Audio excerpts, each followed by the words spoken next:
रामनाथ ठाकुर के रिपीट होने की संभावना है। उसके पीछे दो कारण हैं। एक तो वो कर्पूरी ठाकुर के पुत्र हैं।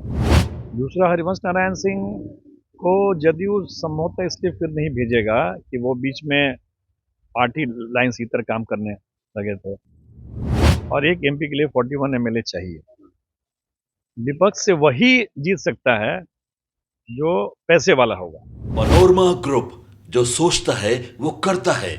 आपके अपने सपनों का आशियाना।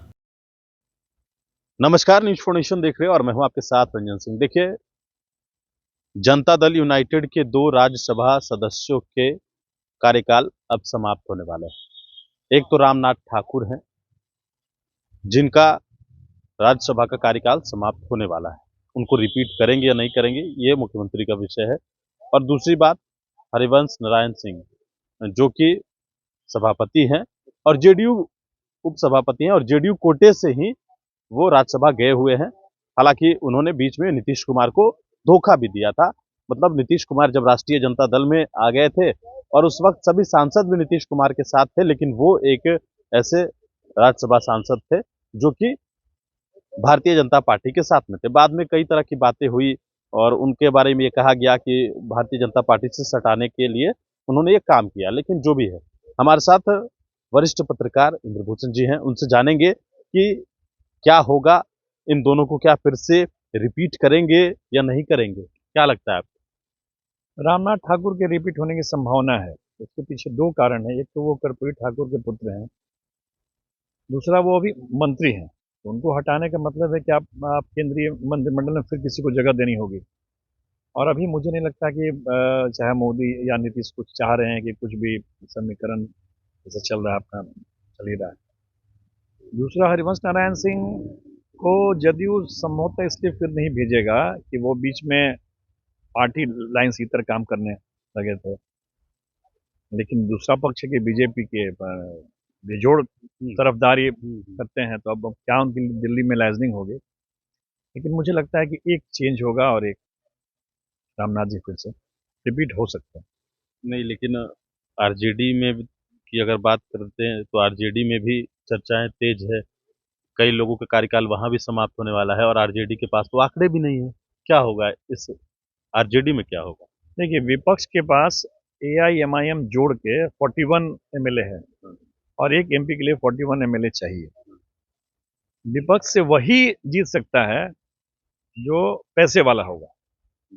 अभी एक एमपी उनके हैं, अमरेंद्र धारी सिंह, पैसे वाले हैं। ये हम एग्जाम्पल दे रहे हैं। उसी तरह के तीन चार पैसे वाले हैं। अगर कोई पैसे वाला को आगे किया विपक्ष, तो विपक्ष की तरफ से जा सकता है। वहां पॉलिटिकल समीकरण पे कोई जाने की संभावना इसलिए नहीं है। सब अलग अलग गुट के हैं। बसपा अलग है, सीपीएम अलग है, माले अलग है, सबकी विचारधाराएं अलग हैं। कांग्रेस भी राजद में आजकल पट नहीं रहा है।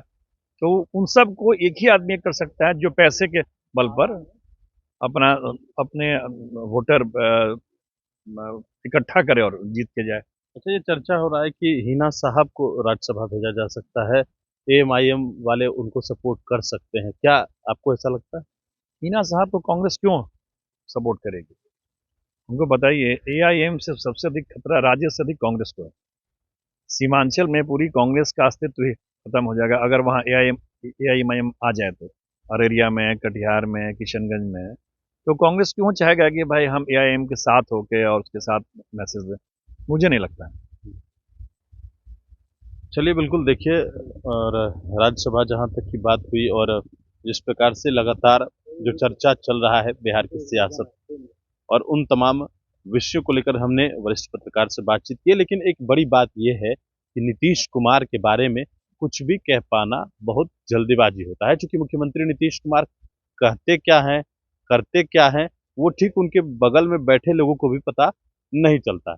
लेकिन हमारे आपने सुना, जो वरिष्ठ पत्रकार है, लंबे समय से पत्रकारिता कर रहे हैं, इन्होंने अपनी बातों को स्पष्ट तरीके से रख दिया है। उन्होंने कहा है कि जो रामनाथ ठाकुर है, रामनाथ ठाकुर रिपीट हो सकते हैं, क्योंकि वो कर्पूरी ठाकुर के बेटे हैं।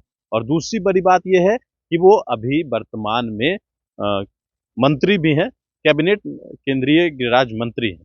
और जेडीयू कोटे से ललन सिंह भी मंत्री हैं, हालांकि वो तो लोकसभा से जीते हुए नवनिर्वाचित सांसद हैं तो वो बने हुए हैं, लेकिन वहाँ जेडीयू कोटे से 2 मंत्री हैं।